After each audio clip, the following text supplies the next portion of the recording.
Get ready. The next question that I would like to deal with is the paragraph in the President's address relating to the progress made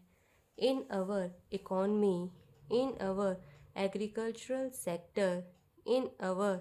industrial sector, in our foreign trade, etc. Sir, you were pleased to read out to us a very large list of the achievements of the Congress government during the last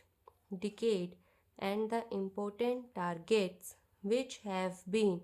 achieved during the last 10 years of our planned economy. You also mentioned the question of increase in food production, increase in the production of agricultural commodities, etc. Fortunately, sir, here we have in our midst the ex-deputy chairman of the Planning Commission, Shri V.T. Krishnamachari, who has addressed a number of meetings and seminars in New Delhi recently, drawing our attention to the weakness in our agricultural sector. If the press report were correct, in one seminar he mentioned that even if all the targets of the 10th five-year plan are achieved, still at the end of the 10th five-year plan period, we may be facing a serious situation regarding the supply of agricultural commodities. He has also expressed the hope that we will be able to exceed the targets which have been fixed for the 10th five-year plan. I do not know whether his expectation of exceeding the targets will be fulfilled or not, but it is quite clear that we have not been able to give sufficient attention to the development of the agricultural sector. It has also been stated that development of the agricultural sector is one of the most difficult tasks which have been found difficult both by democratic countries as well as by countries in which total planning is going on. It is all the more reasons, therefore, that we should pay more attention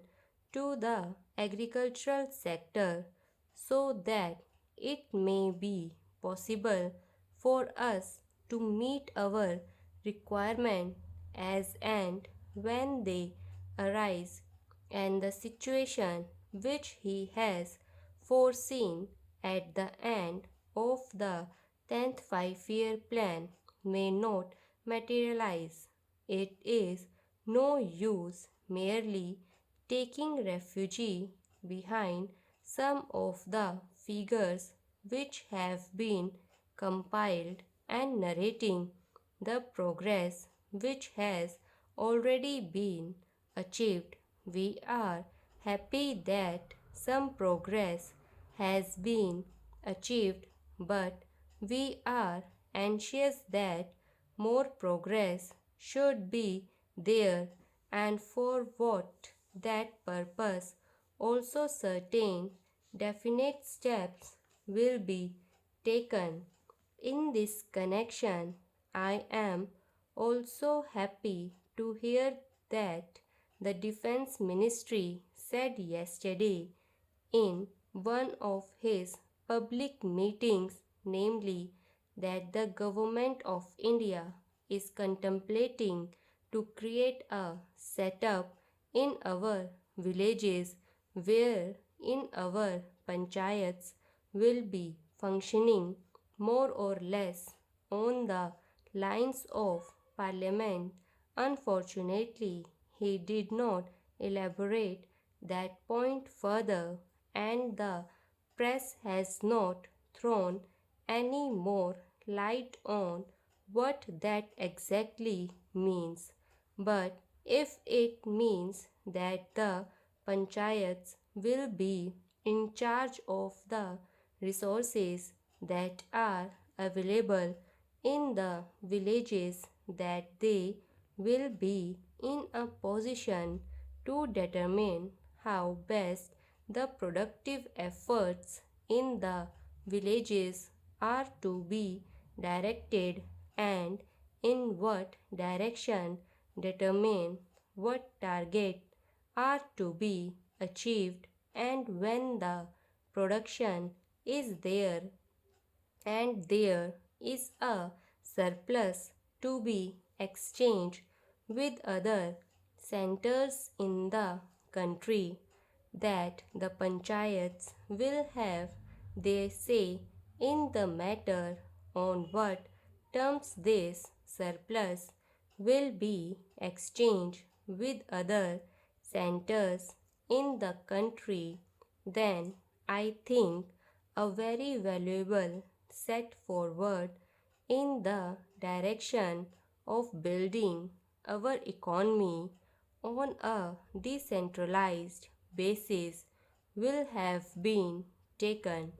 We have always taken the view, sir, that if planning is to succeed in our country, and if there is not going to be any regimentation of our productive activity and forces, what is necessary is that the common man should have a voice in determining the economic policies and in formulating the economic plans of development, and should have also his say in determining on what terms a village or a group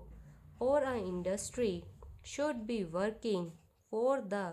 development of economy as a whole. In other words, some amount of competition, some amount of bargaining power is to be generated in the lowest stage of our society and in the lowest rung of our economy, so that with the help of that bargaining power under the overall influence and policy of the planning commission, it may be possible for us to develop our economy in a manner which satisfy both the interest and the requirements of the nation, as well as the aspirations of the people. When people feel that they also have their say in the formulation of policies and programs, and that such policies and programs are not something which is dedicated from New Delhi, but are those which have been worked out by their own efforts, and as a result of their own deliberation. To that extent, these plans are a part of their efforts